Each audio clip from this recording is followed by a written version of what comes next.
Bonjour tout le monde. Good morning.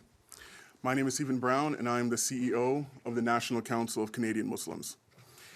I'd like to start by offering my condolences to the family of Hardeep Singh Nijjar. He was a person beloved to his family and his community, and he will be missed.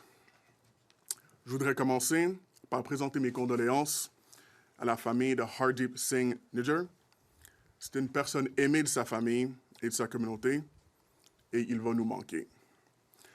Now, yesterday, the Prime Minister informed Canadians that our government has reason to believe that on the evening of June 18th, a Canadian citizen was assassinated by a foreign government right in front of a place of worship. Hier, le Premier ministre nous a informé les Canadiens que le gouvernement a des raisons de croire que le soir du 18 juin, un citoyen canadien a été assassiné par un gouvernement étranger, et ce, devant un lieu de culte. Il s'agit d'une attaque sans précédent contre la souveraineté canadienne. Point final. This is an unprecedented attack against Canadian sovereignty. Full stop. We're all in this together. Because when a Canadian is attacked, when he or she has the audacity to speak about human rights and justice, all of us are at risk. Now, unfortunately, the revelations yesterday were painful, but could not, for many in our communities, be characterized as shocking. We, alongside virtually every other credible expert, had warned that it was only a matter of time before the actions of the Indian government reached Canadian shores.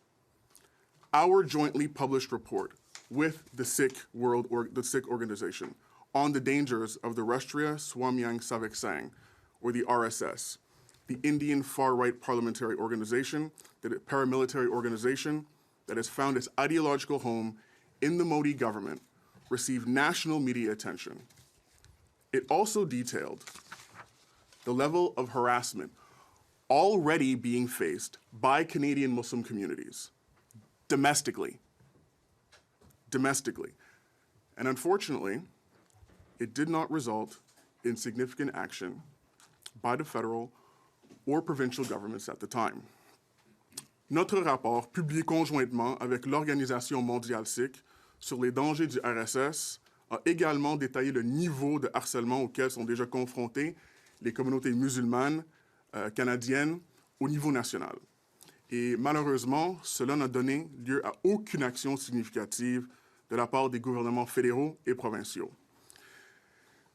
And while the idea that the Indian government is involved in such brazen acts of violence might shock many Canadians, for millions of Sikhs, Muslims, Christians, Buddhists, and other minorities in India, this type of violence and utter disregard for the rule of law is an everyday occurrence.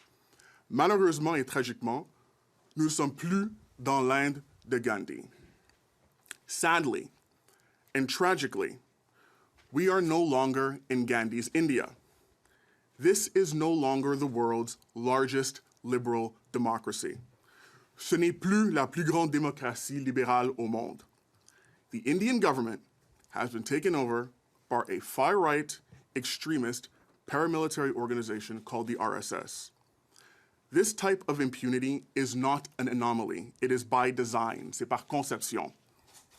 What we're talking about here, to be clear, is a deliberate act of violence by a foreign government on Canadian soil against one of our own citizens. This act of state-sponsored terrorism must be met with the highest response. And so today, we join the Sikh community and our partners at the World Sikh Organization of Canada in calling for action from the Government of Canada. At this moment, it is paramount that the killers of a fellow Canadian are brought to justice, and protections must be put in place immediately to ensure the safety of all Canadians from all threats, both foreign and domestic. along with the powerful calls for diplomatic consequences, an end to intelligence sharing, and a public inquiry my colleague just mentioned, we at NCCM are calling for 4 additional actions. 1, the immediate recalling of Canada's ambassador to India.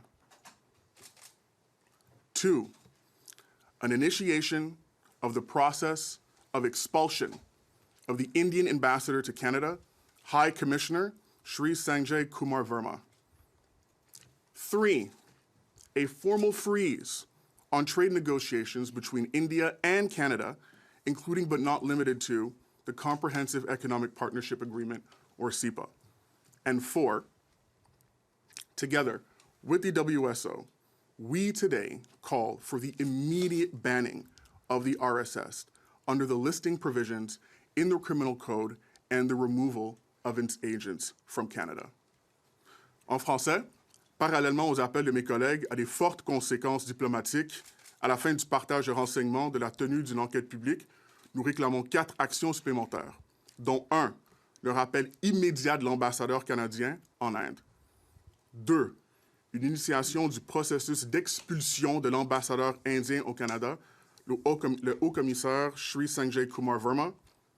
3, un gel formel des négociations commerciales entre l'Inde et le Canada, y compris, mais sans illimiter, l'accord de partenariat économique global, ou CEPA. Et en collaboration avec le WSO, nous appelons aujourd'hui à l'interdiction immédiate du RSS en vertu des dispositions d'inscription du Code criminel et au retrait de ses agents au Canada.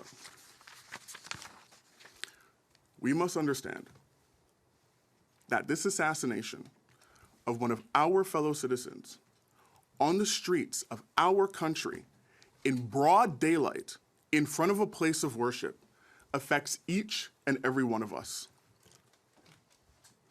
Il faut comprendre que cet assassinat d'un de nos citoyens dans les rues de notre pays, devant un lieu de culte, touche chacun de nous, et c'est complètement inacceptable.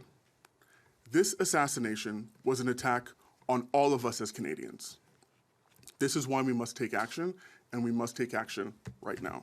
Merci beaucoup. Thank you very much.